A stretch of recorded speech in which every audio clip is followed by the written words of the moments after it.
Bonjour à tous, c'est fini les vacances. Après 1000 km à vélo, s'il vous plaît, je suis de retour. Bienvenue sur les tutos de Vio.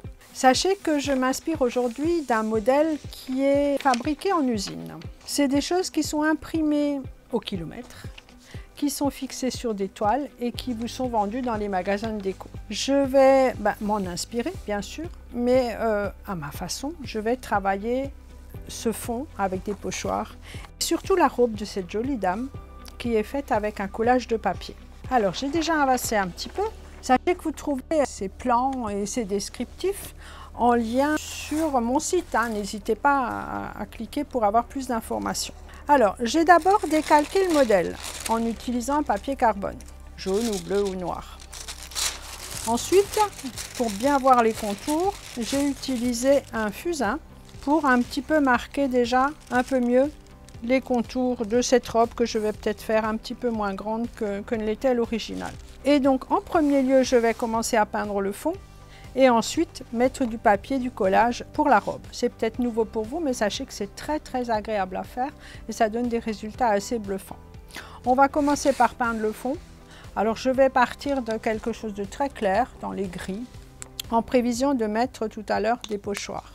Toujours la peinture Amsterdam de chez Talin, c'est toujours mes préférés. Je vais pour le moment sortir uniquement ces 4 couleurs. Il y a un gris neutre que je pourrais très bien fabriquer en mélangeant tout simplement du blanc et du noir.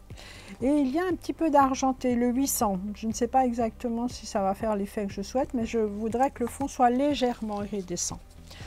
Alors, je commence par mélanger le blanc et le noir. Et je vais appliquer la peinture sur la toile.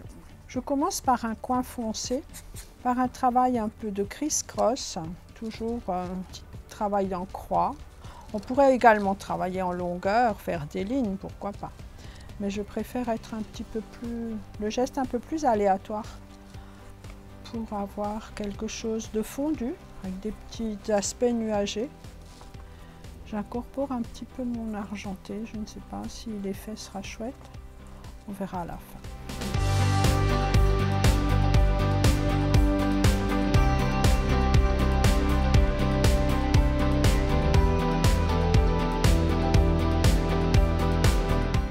Alors en attendant que le fond sèche, on va déjà pouvoir coller les papiers pour la jupe de la belle dame, la jeune fille. J'utilise de la colle vinylique que je vais mettre dans un petit pot. Et je vais coller des papiers. Alors c'est des papiers de soie qui se présentent comme ça. On va tout simplement friper et coller. On pourrait utiliser des fibres, on appelle la tarlatane, pour ceux qui connaissent un petit peu. Ça se déchire relativement bien, qu'on pourrait coller également pour avoir des effets encore différents. On pourrait coller de vieilles dentelles, on pourrait coller du papier de soie japonais qui a des petites fibres à l'intérieur et qui donne encore d'autres effets.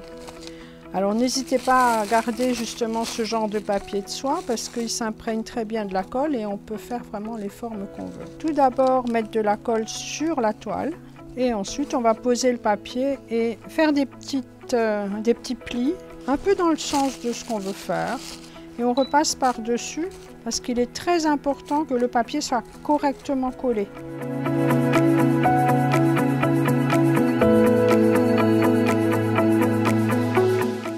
Je vous le disais la dernière fois, j'ai créé des centaines de modèles depuis 20 ans. Tous ne seront pas filmés, mais ils seront disponibles en description sur mon site. N'hésitez pas à les voir, j'ai fait d'autres dames comme celle-ci, j'ai fait d'autres personnages. N'hésitez pas à consulter le site. Alors qu'y a-t-il dans ces tutoriels? Il y a tout simplement la description de ce que j'ai utilisé comme matériel, les couleurs, les marques. Il y a le croquis, c'est très important, du modèle, que vous pourrez tout simplement décalquer ou dessiner si vous avez un bon coup de crayon. Et puis il y a bien sûr aussi les différentes étapes, par quoi on commence, comment on continue.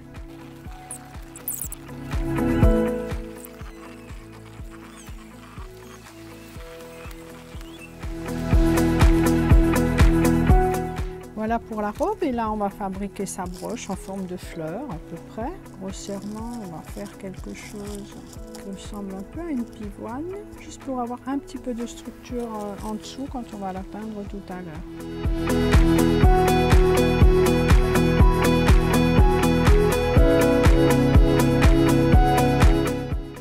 le collage. Ce travail-là met un petit moment à sécher.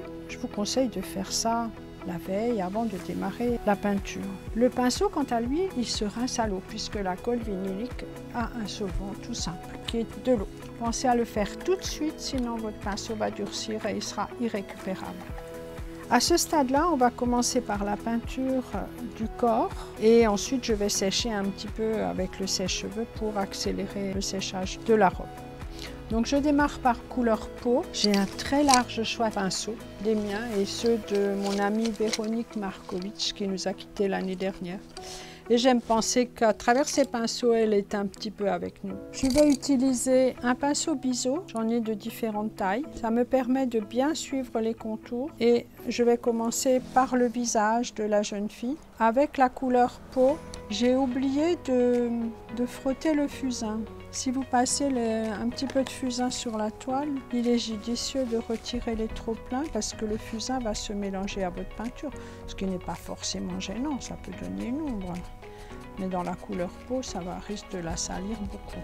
Alors, le visage, elle regarde vers le bas. Je peux imaginer qu'il est assez clair à ce niveau-là.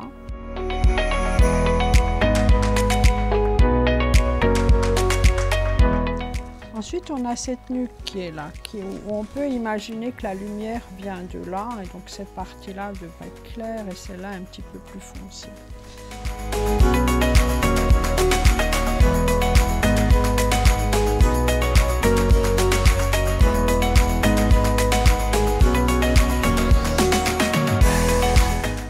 Voilà.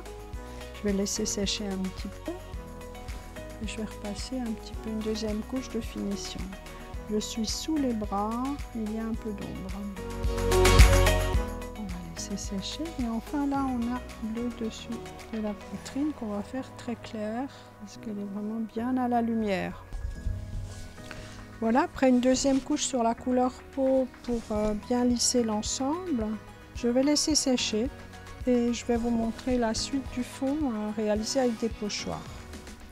Alors des pochoirs, j'en ai plus d'une centaine, je suis une fan. Ça me permet de meubler un fond, ça me permet de rajouter un petit peu de peps. Pour ce modèle de la dame, je pourrais très bien imaginer un morceau de Tour Eiffel avec Paris, avec des mots love, ou alors quelque chose d'un peu plus rococo. Celui-là, je l'aime beaucoup, il donne comme une ouverture, comme une fenêtre, on va peut-être l'utiliser tout à l'heure. Et enfin, il y a des pochoirs avec des mots qui existent tout fait, où on peut très bien utiliser un morceau ou l'autre. Il y en a certains que je fabrique moi-même parce que j'ai une machine, une silhouette qui me permet par exemple de créer ce texte. Celui-là, je l'avais fait pour un mariage qui dit « Là où il y a l'amour, l'impossible devient possible », n'est-ce pas?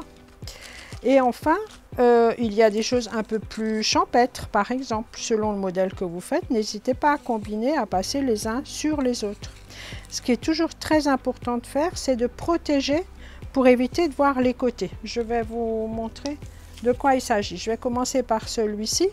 J'utilise des aérosols qui sont des idéas spray qui me permettent d'utiliser plusieurs couleurs. Celui-là, c'est un gris clair, ça c'est un noir.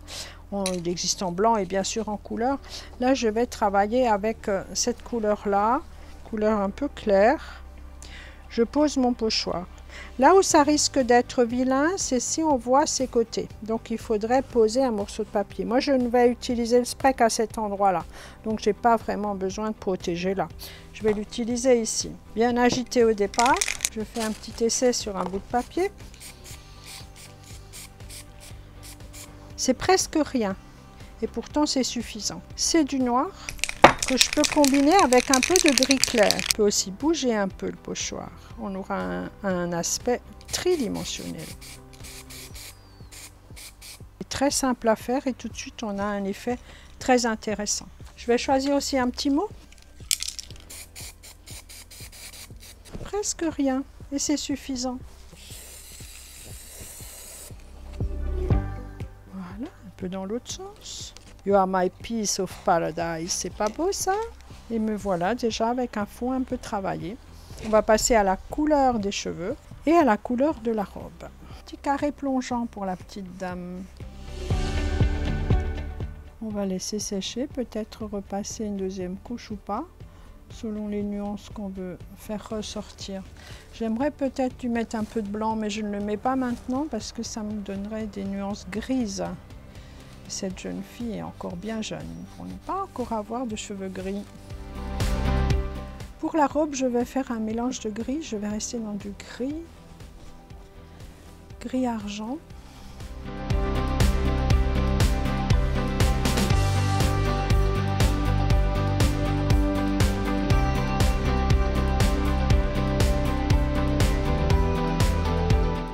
Alors pour peindre la robe, je commence par la jupe pour la partie basse.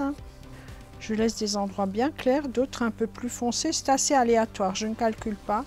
J'imagine que dans les plis, c'est un peu plus foncé et sur les parties en relief, on a un peu plus de lumière. Ensuite, pour le bustier, je peux travailler à l'horizontale pour lui donner peut-être un mouvement comme ça, plus sombre un petit peu par là et plus clair par l'avant. Le sombre est fait avec le gris foncé. Pour démarquer par rapport au fond, ici, je pense que je vais éclaircir cette partie-là. Je peux foncer au départ un tout petit peu la robe, mais je vais aller éclaircir la partie du fond.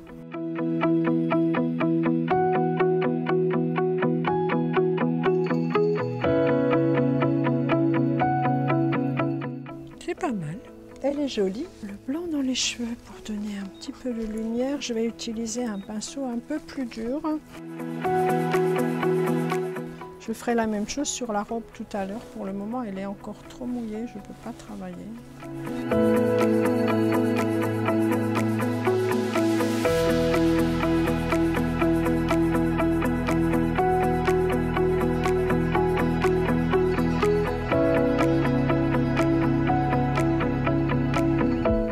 Je vais imaginer une fleur. J'ai un centre, je vais avoir un pétale que j'imagine par là, un autre par ici. Comme on a de la structure en dessous avec le papier, ça me donnera de toute façon des petits reliefs.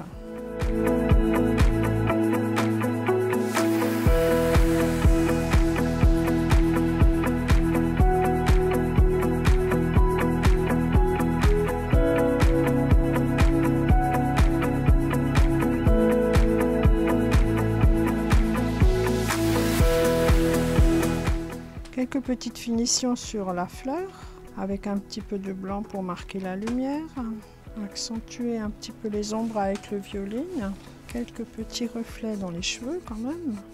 Voilà, et on va l'appeler la Dame aux Camélias, c'est pas celle d'Alexandre Dumas, c'est la nôtre. Et je vous souhaite de prendre bien du plaisir à la peindre, à la mettre dans vos couleurs. Rien ne vous empêche de faire la robe dans une autre teinte, de faire la fleur dans une autre teinte. C'est un très joli cadeau d'anniversaire pour une jeune fille, donc n'hésitez pas à imprimer quelque part un nom, à rajouter au pochoir des initiales, etc.